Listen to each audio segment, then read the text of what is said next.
What is going on, guys? Welcome to the Spectacular Spoiler League. I'm the Pandan Superman, the mayor of Hype City, HazyRome, and as always, I'm joined by the Gotham Knight, the Prime Minister of Post-Production, DeepBoyce. And DeepBoyce, we are here to talk about DC's Harley Quinn. Yeah. Oh, you don't seem excited, DeepBoyce. Well, what's the problem? I mean, it's no mystery if people don't already know. We're not exactly the biggest Harley Quinn fans. Now, coming into this, it's, we were all right in terms of Harley Quinn. And she was great in the animated series. But I feel like they're going overboard with it. And they're not doing a good enough job. And we heard this news that they're going to make a Batman Harley Quinn team-up movie. I guess, I don't know. Animated movie. I don't know if it's called Batman and Harley Quinn or Harley Quinn and Batman. Chill, Batman gotta get top up. Let's not get crazy here. And the odd thing is, it's in the style of the animated series, which is just legendary. I mean, we love that. Batman the animated series. And it's even gonna have Bruce Timm. No, not Bruce Timm. Well, I think Bruce Timm is working on it, correct? I think so. I think he may be. I could double check that though. But Kevin Conroy is gonna voice Batman. So that's typically a big deal when they put it in Kevin Conroy as Batman. You expect some good content there. Absolutely. So it is written by Harley Quinn, by the way. By Harley Quinn, and Batman and Harley Quinn is written by Bruce Timm. But there isn't much news about what this movie is going to be about, besides the fact that it's Harley Quinn seeking out Batman. They got to stop Poison Ivy. Obviously, Harley Quinn and Poison Ivy are friends/girlfriends/lovers. It really depends on what day of the week it is. And it's going to involve those three characters as well as Nightwing. And we weren't as enthusiastic. For starters, one, we feel that Harley Quinn is being put into everything. She's one of the main draws of Suicide Squad, which we understand. Yes. I guess she was so popular that they went ahead and they're going to make a movie with her, Catwoman, and Poison Ivy, Gotham City Sirens. We don't want to see this. No offense. And then, of course, of all animated movie ideas they could run with, they're running with this one. Now, it is an original idea, but what's our problem with Harley Quinn, man? How about that? That's a good place to start. What is our issue with her? Okay, like we said, she was great in the animated series. Sure. And that's where she was created. She wasn't even put in a comic. Right. But it's the fact that I don't think she has any good storylines to tell. I don't think there's anything in terms of Harley Quinn that I really want to watch or see. I can't think of any classic storylines that she's had. And her character, just when it's too much, it's annoying and it turns me off. It's similar to Deadpool. I can tolerate Deadpool because they're using him strategically. I mean, they're using him a lot, but they're using him strategically, I think. But Harley Quinn, they're just injecting her into everything, and I don't find it really interesting or desirable. And I think we both read her comic, and we ended up just dropping it because it was just like, I don't really care. The problem for me is that Harleen Quinzel has a fantastic origin story in that she started out as a clinical psychologist who had this very close interaction with the psychopath, the Joker. Yeah. And eventually she fell in love with the Joker and ended up, becoming very much like him and, essentially became psychologically broken in her own right. Now, for me, the thing where she lacks interest is that the area where she lacks interest is that they don't delve into her character at all. Mm-hmm. They just make her this happy-go-lucky girl who has this, ridiculous accent, who, essentially is crazy and wild and very sexy. Yeah.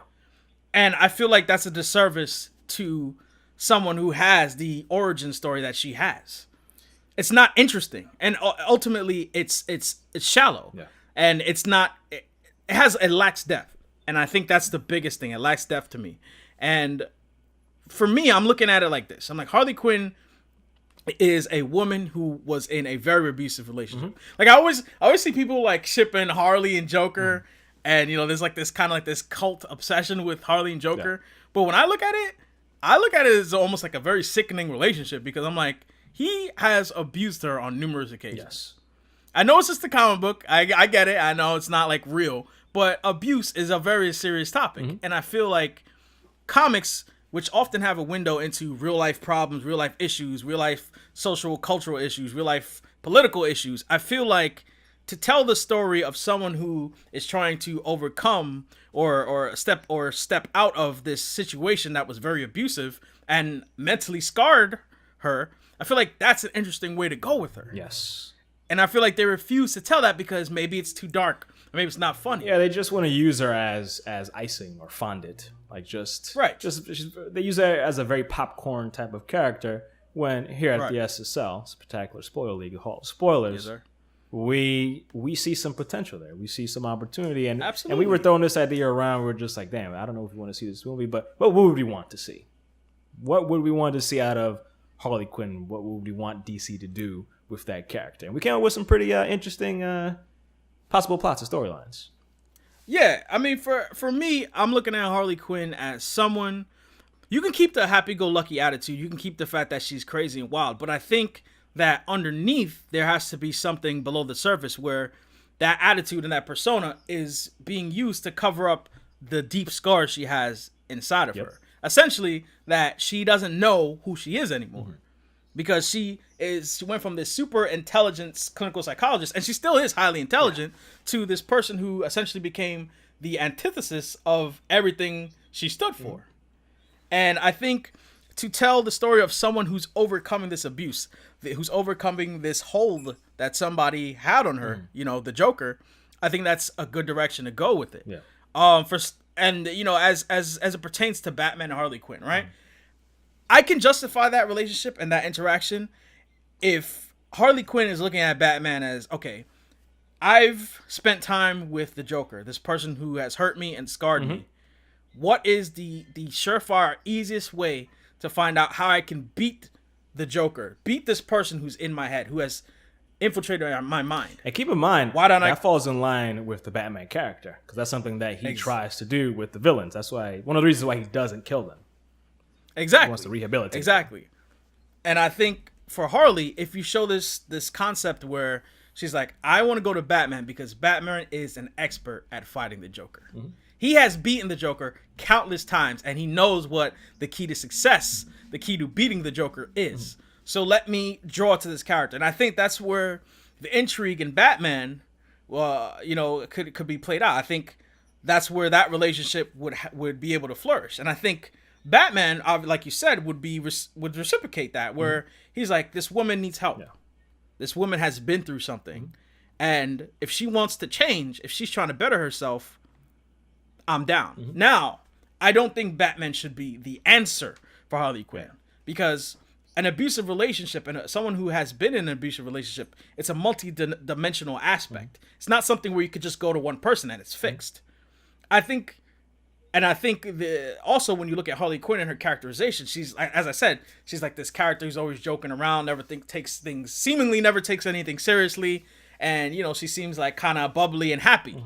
And I think where she would begin to pull away from Batman is seeing that he's this dark, brooding character, and she doesn't want to be that.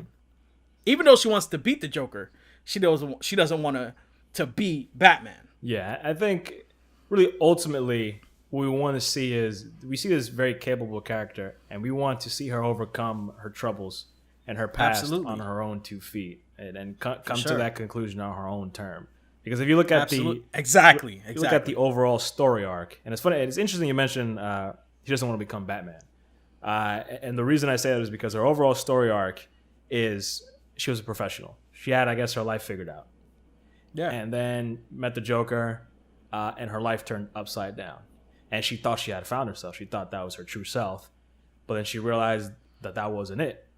So she's on this journey of self-discovery. Sure. And then after going through that tragedy, she's no longer Harley Quinzel. She's no longer Harley Quinn. She's trying to redefine who she is as a person and come to terms and not let the abuse, physical and emotional abuse, define her. Because even before that, when she was a straight-laced professional, I guess ultimately that wasn't who she truly was either. And she let these other decisions define her, and she kind of just fast tracked to a professional, and I guess that wasn't what she wanted to do. And then when put in contrast with Batman, she sees a bit of the sadness in Batman in the sense that he's obsessed. Mm-hmm. And the tragedy that happened in Batman's life that led him to becoming Batman will never leave him. And he will never overcome that. And she sees that and she's like, I don't want to be like you. I don't want to let this abuse, this low period in my life define me to the rest of my life. And I want to move on and be who I want to be. Now let's throw in two other characters, and this steps outside of the Batman Harley Quinn animated movie and kind of shifts a little bit toward Gotham City Sirens. No, right? You got it right. Poison Ivy. Right. Gotham City Sirens. Gotham City Sirens. I mean, and let's shift over to Poison Ivy and Catwoman's role in this journey that Harleen Quinzel is taking. So, you know, one thing that I see with Poison Ivy is that, and this is something I think that Harley could be drawn to if they took this direction in her trying to rediscover herself and heal these scars, is Poison Ivy literally manipulates men. Mm-hmm. You know what I'm saying? Like she uses men for her own goals and for her own impulses and for her own needs. Yeah. And I think where Harley Quinn could be drawn to that is that Harley was in a situation where she let a man manipulate her. And she could be drawn, I think it would be interesting to have her be drawn to a character who does the opposite of that, where she's the one who manipulates and she's the one who uses. And I think that Harley might see the power in that and be drawn to Poison Ivy, that character and what she stands for. Now, once again, I don't think that she should ultimately, try to be like Harley or try to be like Poison Ivy, because I think, it draws back to Harley Quinn's, original caricature, which is to help people. And for her, she might look at Poison Ivy and be like, okay, Poison Ivy manipulates, and I don't feel like she's healing people. I feel like that's hurtful. And that is something that, is wrong, because at the end of the day, even though I'm looking for somebody who doesn't let anyone manipulate, them or their self, I don't want to be hanging out with somebody who does exactly what the Joker did. Even if it is, a woman doing it to a man as opposed to a man doing it to a woman. Now, to throw in Catwoman, where I think Harley could be drawn to that character is that Catwoman, she has this, and multiple stories, she's had like some younger girl that she's taking care of. Some younger girl that she cares for. And also she cares for her cats a lot too. And I think Harley could be drawn to, someone who is nurturing, like Catwoman is in that respect. You know what I'm saying? And I think Catwoman would equally be drawn to that. Also, with Catwoman, she takes what she wants, and she's very self-reliant. She's very strong, which is something that, Harley stepping out of this abusive relationship, she may be at a deficiency in terms of that ability. She may not know how to stand on her own because, once again, as we both stated, she's trying to figure out who she is. Yep. So Catwoman, this strong woman who's accepted the fact that I steal for me. I take what I want, when I want it, and I don't form these attachments to, all these different things. I can move on when I want without any problems. Even though, we know with Catwoman, that's complete facade because she definitely, has been drawn to Batman and has been unable to cut that relationship. Even though she pretends like she could. But I think where that ties into Harley is that she could have this relationship with these two characters where she's literally trying to, these two characters being Poison Ivy and Catwoman, where she's literally trying to take some of their better qualities to complete herself and to once again heal these scars. And you could still have Harley be this happy-go-lucky, punchline heavy character, but I think they need to add something to her that makes her relatable. Yeah, totally agree. Totally, that even if hits it right on the nail, or hits the nail right on the head. Even if you haven't been in an abusive relationship, I think we all can relate to trying to figure out who you are, and having something hurtful happen, regardless of the degree, and trying to remedy that, and trying to come up with a better way to cope, a better way to move on. Yeah. And I think that's what Harley Quinn's missing. I don't hate Harley Quinn. I just hate that they don't delve into the character aside from the fact that, oh yeah, she let Joker do what he did to her. As I said earlier, I feel whenever she's in something, she's kind of she's Joker's sidekick, like just decoration, like fluff, and it's it's not really going to add to anything. It's just like, oh, well, here's the Harley Quinn moment where she's being Harley Quinn, and she says sugar and all that kind of stuff. And another thing, and again, I mean, we're asking, it might be kind of in-depth what we're asking, because I think ultimately what they might go with, for example, with Gotham City Sirens, is with a situation where the three characters are supposed to be the id, the ego, and the superego. That's kind of what I see these three characters as being. One that's just uncontrollable and just impulsive, one that's more organized, and another one that I guess is supposed to be more rational. I forget exactly what is what. And I guess that's ultimately fine for a foundation, but that's creating them into tropes. And again, like Hazy said, we want something to relate to. You can't relate to a trope. It's just something that you recognize, patterns more than actual, relatable characters. And I also say this: I would like to see them, DC, put Harley Quinn and Poison Ivy's relationship. I would like them to push that forward. Sure, absolutely. I would like for them again to give them more of a relatable approach, and not just have two lesbian or bisexual characters for the sake of having them, but having them relatable, having them have real world problems, but also being superheroes or supervillains or people stuck in the middle trying to get by. Sure. I think there's definitely an opportunity there, because I think that was a pairing that people didn't exactly expect to work, but people actually liked it a lot. Right. Right. I mean, Harley Quinn, at the end of the day, I feel like DC is pushing Harley Quinn in the same way Marvel has pushed Deadpool. Mm-hmm. The difference is Deadpool has had a cult following for a very long time, and they've also told a lot of stories about Deadpool's psychological issues. Now, they haven't yet told that in Fox, but once again, in the Fox movies, but once again, we've only had one movie with Deadpool. He's a novelty in the movie, in the cinematic experience, just like Harley Quinn was a novelty in the cinematic experience with Suicide Squad. But eventually, you're going to have to dig below the surface. Yeah.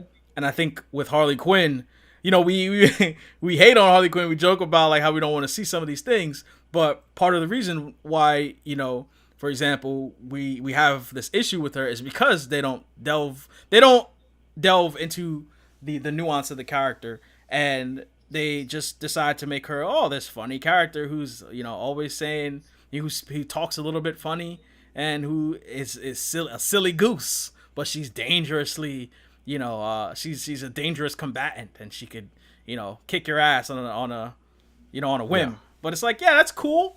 Badass is cool. But, badass also has to have a reason as to why you're badass and why you are the way you are. Yep. Eventually, people are going to start asking why. Why should I care about this character? Agreed. So, and also, Deadpool's appeal is that Deadpool, especially in terms of the cinematic arena, Deadpool is satirical. Mm-hmm. And, in the age of potential superhero fatigue, people want to see a satirical character who pokes fun at the superhero tropes. Yeah, that's exactly it. Which Harley... What'd you say? No, I said that's exactly it, where Deadpool serves as a way of turning superhero genre on its head. Harley Quinn doesn't really do that. She still kind of plays into superhero characteristics and tropes. Sure. And ultimately, the way Harley Quinn is being painted is she's painted as, it's very shallow how they're portraying her. I shouldn't say painted as, but the way they're portraying her, it's very surface level. And, we could give it time, but I think that DC really needs to have a hard look at the stories they could tell and the impact they can make with a character like Harley Quinn. Agreed. That being said, guys, let us know what you think DC should do with Harley Quinn. How do you think she should be portrayed in the movies and comics and TVs and animated films, whatever it may be? Let us know if you liked anything you heard in this conversation today. Hit us with a like and subscribe if you're down with the spectacular spoiler league and you want to get in the Hall of Spoilers. But me and DeepBoyce, we're getting out of the Hall of Spoilers and on to the next topic. We'll see you guys later. Peace.